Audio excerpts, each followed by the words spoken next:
Polemik izin pemotongan kapal di Bitung. KSOP dituding tak transparan, izin Salvage jadi sorotan. Bitung, tanggal 20 Agustus tahun 2026. Benarkah izin pemotongan kapal di dermaga Fecharkan TNI AL Bitung sudah lengkap? Jika memang lengkap, mengapa dokumen tersebut tidak diperlihatkan ketika tim gabungan turun langsung ke lokasi? Dan satu pertanyaan penting lainnya, kegiatan yang dilakukan PT Delta Multi Metal Perkasa ini sebenarnya salvage, atau pembongkaran kapal untuk mengambil besi tua. Polemik pemotongan kapal di Tandurusa, Kota Bitung, kini memasuki babak baru. Sorotan tidak lagi hanya tertuju kepada PT Delta Multi Metal Perkasa atau PT DMMP, tetapi juga kepada KSOP kelas 1 Bitung.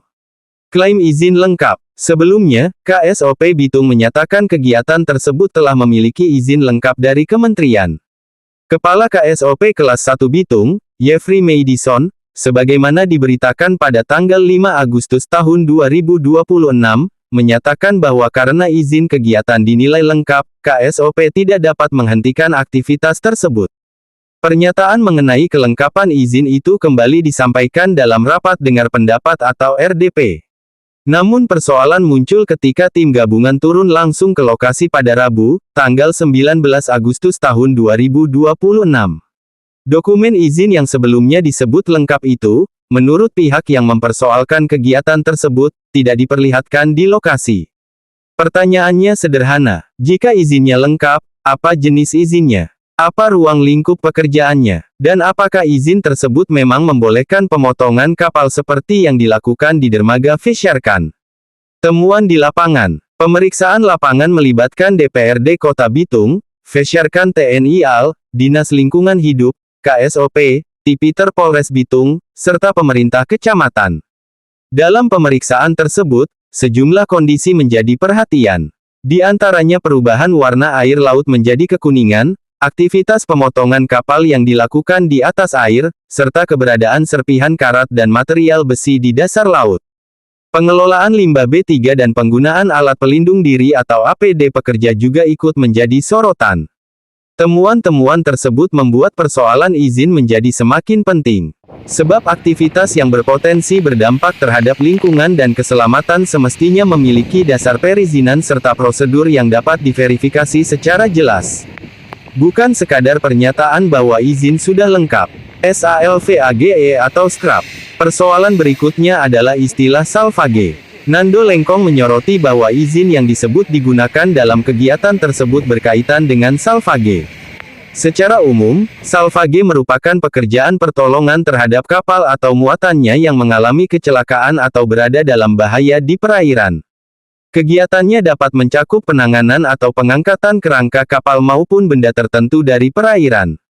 Pemotongan kapal dalam kondisi tertentu memang dapat menjadi bagian dari pekerjaan salvage.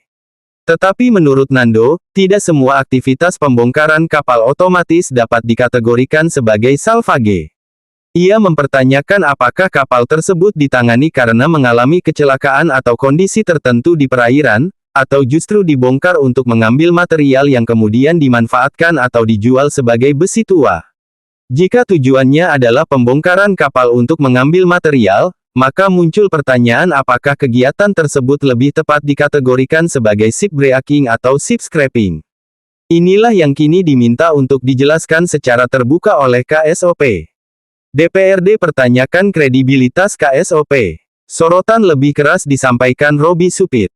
Ia menilai persoalan tersebut tidak lagi hanya menyangkut administrasi izin, tetapi juga kredibilitas lembaga pemerintah dalam memberikan informasi kepada masyarakat dan DPRD. Robi mempertanyakan perbedaan antara pernyataan mengenai kelengkapan izin dengan apa yang ditemui ketika pemeriksaan lapangan dilakukan. Ia bahkan meminta pimpinan KSOP dievaluasi apabila terbukti memberikan informasi yang tidak benar. Robi juga meminta Kementerian Perhubungan membuka dokumen perizinan tersebut kepada publik atau setidaknya kepada lembaga yang memiliki kewenangan melakukan pengawasan. Pesannya jelas, jika kegiatan tersebut memang legal, tunjukkan dokumennya. Pertanyaan yang belum terjawab, kini ada beberapa pertanyaan utama yang menunggu jawaban. Pertama, apa sebenarnya jenis izin yang dimiliki PT DMMP? Kedua, apakah izin tersebut secara spesifik mencakup aktivitas pemotongan kapal di dermaga Vesharkan TNI Al Bitung? Ketiga, jika izin yang digunakan adalah izin terkait salvage, apakah kondisi kapal dan bentuk pekerjaannya memenuhi kategori salvage? Dan keempat, bagaimana ketentuan pengelolaan limbah, perlindungan lingkungan, serta keselamatan pekerja dalam kegiatan tersebut dilaksanakan? Jika seluruh izin dan prosedurnya memang sah, maka dokumen tersebut seharusnya dapat menjadi dasar untuk menjawab polemik. Sebaliknya, apabila terdapat ketidaksesuaian antara izin dengan aktivitas di lapangan, maka pemerintah dan instansi berwenang perlu melakukan evaluasi. Polemik pemotongan kapal di Bitung kini bukan sekadar persoalan besi tua. Ini menyangkut transparansi perizinan, perlindungan lingkungan, keselamatan kerja, dan kredibilitas lembaga pemerintah. KSOP telah menyatakan izin kegiatan tersebut lengkap.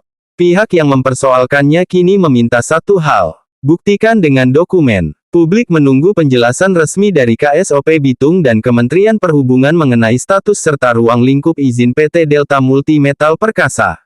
Karena dalam persoalan seperti ini, yang dibutuhkan bukan sekadar klaim. Yang dibutuhkan adalah bukti. Ikuti terus perkembangan kasus ini untuk mengetahui bagaimana tanggapan KSOP, Kementerian Perhubungan, PT DMMP, serta instansi terkait terhadap temuan dan pertanyaan yang muncul. Anggota Dewan Komisi 1, Komisi 3, KDDLA, dari PH KSOP, maupun rekan yang lain, sama termasuk owner, dan terima kasih sebelumnya. Dan kami mohon maaf, mungkin pelayanan kami seadanya aja Pak Sini.